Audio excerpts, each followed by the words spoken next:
కౌశిక్, నేను రిచ్. నేను బ్రతుకున్నంత కాలం ముఖేష్ అంబానీ నాకు సంవత్సరానికి 50 లక్షలు ఇస్తాడు. నీకు ఇస్తాడా? అవును, ఆయన నీకెందుకు డబ్బు ఇస్తున్నాడు?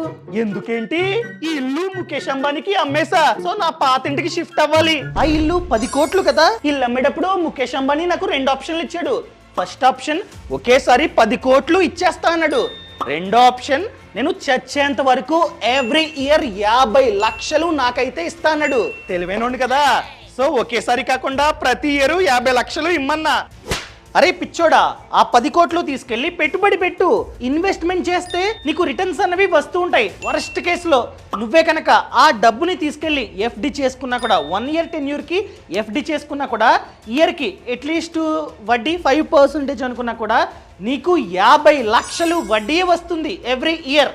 ఆ వడ్డీయే ఆయన ఇస్తూ ఉన్నాడు కదా. ఆగు అంబానీ బాబాయ్, నాకు ఫస్ట్ ఆప్షనే కావాలి.